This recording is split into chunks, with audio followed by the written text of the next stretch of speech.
नमस्कार दोस्तों, disease weekend के 27th एपिसोड में आप सबका बहुत बहुत स्वागत है। तो आइए जानते हैं कि वीक की टॉप अपडेट्स क्या हैं।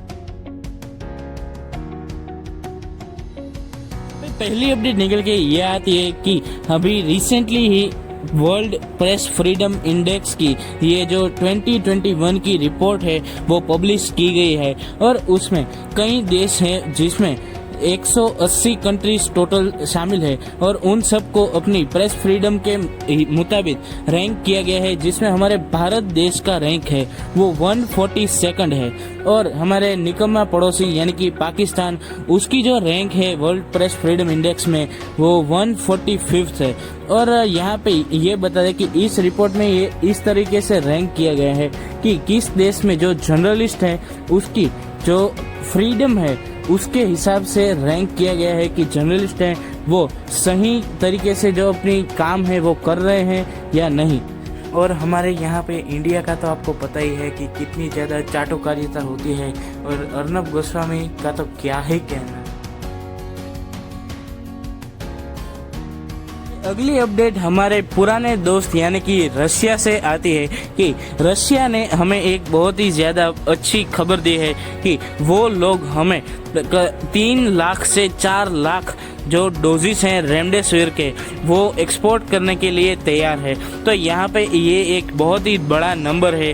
जो रेमडेसिविर डोजेस होते हैं वो कोविड-19 की जो बीमारी है उससे बचने के लिए यहाँ पे काम आते हैं और वो उसकी जो शॉर्टेज है वो हमारे देश में बहुत ही ज़्यादा हो रही थी और हालत तो इतनी तक ख़राब हो गई थी कि हमें किसी बाहर के कंट्री से इसको इम्पोर्ट करने की भी ज़रूरत थी। तो यहाँ पे रशिया ने हमें ऑफ़र दिया है कि हम आपको ये जो रेमडेसिविर के इंजेक्शन है वो मुहैया करवाएंगे। तो इसकी जो इंडिया में इंपोर्ट है वो 15 दिनों के बाद करीब से चालू हो जाएगा और ये जो आंकड़ा है 3 लाख से 4 लाख डोजेस का वो एवरी वीक का है, यानी कि हर वीक में वो इतने इंजेक्शन हैं वो इंडिया को एक्सपोर्ट कर सकता है। और यहाँ पे देखने वाली बात ये है कि ये जो रशिया है वो हमें इंडिया को गिफ्ट नहीं कर रहा है या फिर ये फ्री में नहीं दे रहा है, इसके पैसे भी हम देंगे।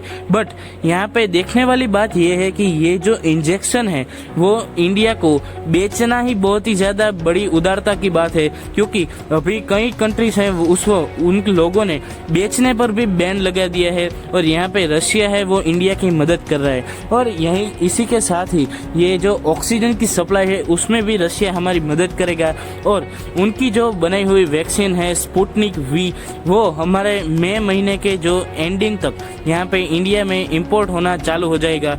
तो यहाँ पे इस जो पूरा इवेंट हुआ है उससे हमारे इंडिया के और रशिया के जो रिलेशनशिप है उसमें और भी ज़्यादा इम्प्रूवमेंट देखने को मिले। इंडिया में कई जगह पे ऑक्सीजन सिलेंडर्स और रेमडेसिविर इंजेक्शन और बेड्स की कमी है, बट इससे बाद भी हमारे इंडिया में एक और अच्छी खबर निकल के आती है कि 1 मई 2021 से हमारे इंडिया के जो भी 18 साल के ऊपर के जो भी सिटीजन होंगे उसको वैक्सीनेशन लगने का शुरू हो जाएगा। यानी कि ये एक बहुत ही ज़्यादा अच्छी बात है और यहाँ पे वैक्सीन की शॉर्टेज है वो आने वाले समय में और भी ज़्यादा देखने को मिल सकती है, क्योंकि हमारे इंडिया की जो ज़्यादातर जो बस्ती है वो यहाँ यंग है यानी कि 18+ है। तो यहाँ पे ये जो वैक्सीनेशन के पार्ट होगा वो बहुत ही ज़्यादा बड़ा होगा और इसका जो नंबर होगा वो भी बहुत ही ज़्यादा बड़ा होगा।